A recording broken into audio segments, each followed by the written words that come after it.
Antônio Mauro Barbosa de Oliveira, né? Eu adotei o nome do meu pai, Mauro Oliveira, né? Mas lá em casa, é uma casa de 7 filhos. Tem Antônio Mauro, Fernando Mauro, Raimundo Mauro, né? E o Mauro de verdade era o meu pai, Mauro Oliveira. Eu nasci em 54, né? O ano da morte do Einstein, não tem nada a ver uma coisa com a outra.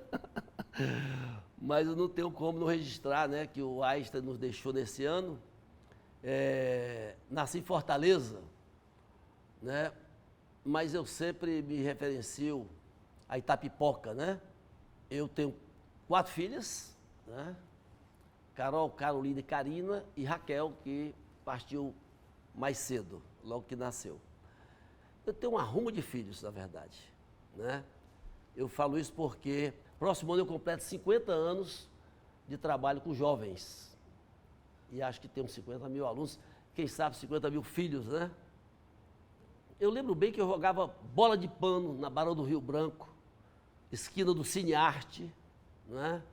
Aliás, eu não consigo mais passar por lá, Cliff, porque uma mudança, né? Essa mudança que acontece na cidade, a violência urbana. Então, é uma briga dos meus sonhos infantis, da bola de pano, da primeira televisão preto e branco do meu vizinho, né? Da dona Diva, que tocava piano e botava as cadeiras na calçada, né? Jogo de bila, né? Eu lembro que a gente organizava campeonato de calçada, na calçada da Cimai Pinto, na Barão do Rio Branco. Então, a minha história é uma história feliz, né? Eu era feliz, o Cliff, e sabia. Foi uma vida muito legal.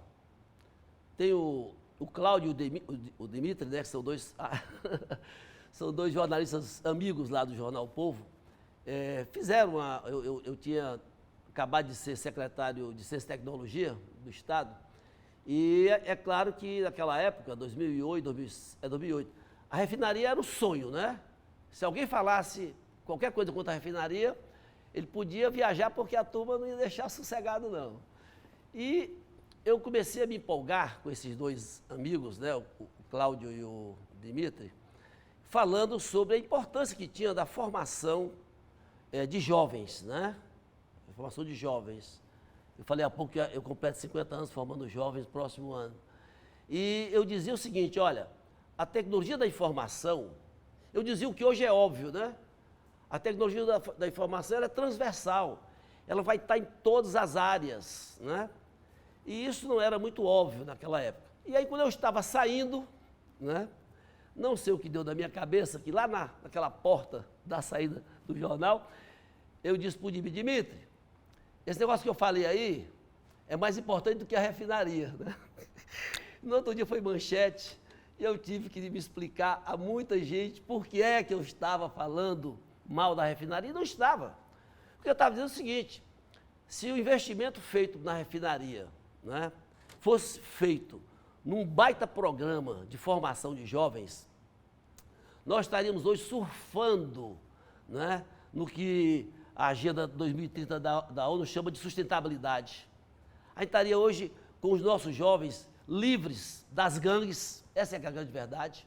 Nós estaríamos com os nossos jovens hoje mais bem formados, porque em 2008, né, quase 15 anos, nós teríamos feito uma base única nesse país, né? Nós continuamos tendo uma escola do século XIX, em que o professor ainda é o artista principal. O professor ainda não sacou que os tempos mudaram, que tem uma rapadurazinha eletrônica na mão de cada um deles, que desafia, né, aquele modelo antigo, arcaico, de um cara que passa 1 hora falando numa sala de aula. Isso é de um absurdo do século XXI. Eu escrevi para o Jornal O Povo, inclusive, um artigo sobre essa coisa de uma escola que não compreendeu a primeira revolução, que foi a chegada, não da internet, mas da web, né? A web chega desmantelando, Cliff, um modelo em que todo o poder do conhecimento do professor estava naquele caderninho. A web chega, desmantela isso aí e a escola não percebe.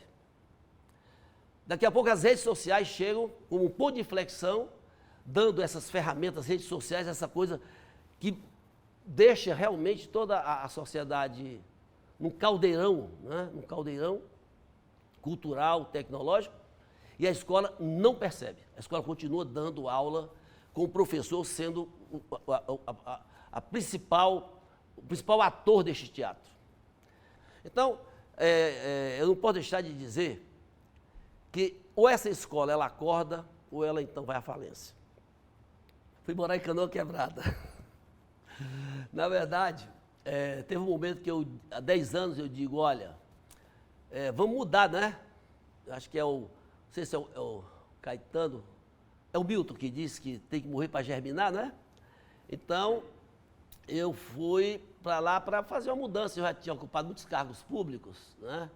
Tinha sido secretário nacional de telecomunicações em 2003, no primeiro governo Lula. E em 2007, no governo Cid, eu fui secretário de Ciência e Tecnologia. E eu dizia, quer saber de uma coisa? Está na hora de mudar, né? Para poder a gente... E eu, então, fui para lá. Eu estava lá, né, tranquilo na minha varanda, quando aparece uma turma lá pedindo uma ideia, né? E eu digo, rapaz, só tem uma coisa que eu lamento que eu não consegui fazer quando eu estava na Secretaria de Ciência e Tecnologia, que era exatamente o ecossistema de inovação, né, no Ceará. A gente, na verdade, tinha sido inspirado nessa ideia pelo Porto Digital do Recife, né? Nós temos que, enquanto nordestinos, nos orgulharmos, né, dessa coisa fantástica que os pernambucanos, nossos vizinhos pernambucanos, nos dão como exemplo, que é o ecossistema deles digital, né, chamado Porto Digital. E eu fui dizer isso, eu não imaginava, Cliff, as consequências dessa minha frase, de que isso era um sonho que ainda não tinha acontecido. Nesse dia, então, nasce o Iracema Digital, né, que é um movimento que tenta criar no estado do Ceará esse ecossistema. Então, esse sonho do Iracema Digital é o sonho atual, né? É o sonho atual. E ele está acontecendo. A gente está completando 5 anos, né? O nosso mantra lá não existe inovação sem a arte.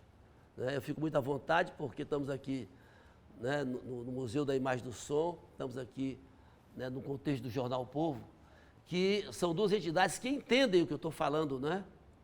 A arte é fundamental. Nós não sabemos que futuro é esse que vai acontecer nos próximos 2, 4, 5 anos, né? É um futuro que é atropelado pela tecnologia, profissões que vão desaparecer. E aí o próprio Harari diz uma coisa fantástica, né, que a escola precisava escutar, né? Ela diz o seguinte, que só tem uma saída para a escola, para poder ela preparar esse jovem para esse futuro incerto. É se ela ajudar o jovem a se reinventar, né? A minha história do Jornal O Povo começa nos anos 80, com Blanchard Girão, né? E depois ela continua com o Demócrito Rocha, que tornou-se amigo fraterno e responsável por grandes projetos que acabaram sendo coisas da minha vida. Eu lembro que o artigo que eu escrevi chamava-se Uma Dor Danada de Dor, né? Perdeu o Demócrito para todos os amigos, né? Foi uma dor danada de dor porque o Demócrito era uma figura diferente, né? Ele hipnotizava a gente, eu acho, não sei bem dizer, mas era uma coisa gostosa encontrar-se com ele, porque sempre tinha uma ideia acontecendo, né?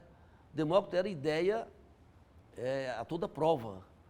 E eu teria muitas histórias para contar. Eu lembro uma vez que eu estava na Peixada Cearense, aí eu me encontrei com ele me deu carona e eu disse para ele que ia ter uma inauguração de uma pracinha onde era a Caixa Econômica, lá eu era diretor do Cefet.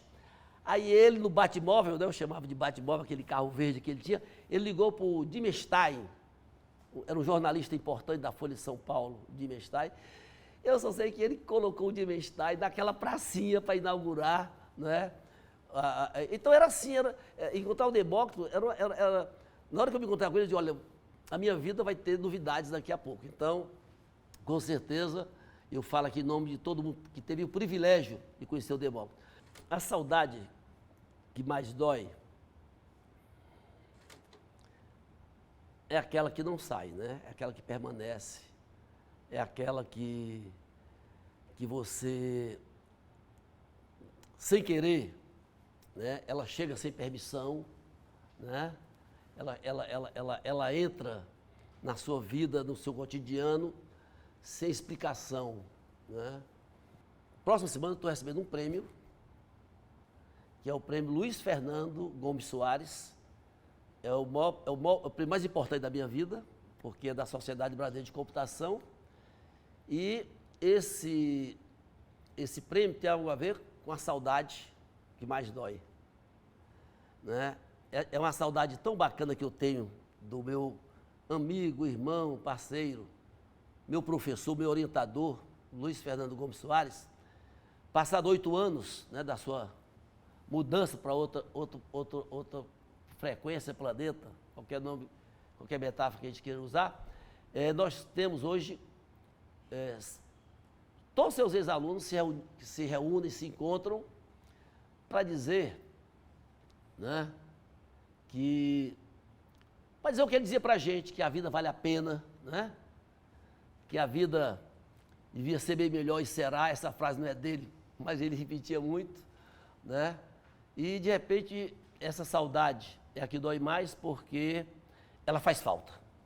Meu pai, né, Mauro Oliveira, que eu já disse que adotei o nome dele, ele cantava muito uma música, que é a música que a família toda para. Se a família estiver no almoço falando muita zoada, coisa e tal, se eu começar a cantar essa música, todo mundo para. Porque é a presença dele que chega. Na feira de Caruaru, faz gosto a gente ver de tudo que há no mundo, nela tem pra vender. Na feira de Caruaru, faz gosto a gente ver de tudo que há no mundo, nela tem pra vender. Tem pato, tem peru, tem galinha, tem tatu, tem muita gente boa na feira de Caruaru. Tem muita gente boa na feira de Caruaru. Na feira de Caruaru, faz gosto a gente ver de tudo que há no mundo, nela tem pra vender. Na feira de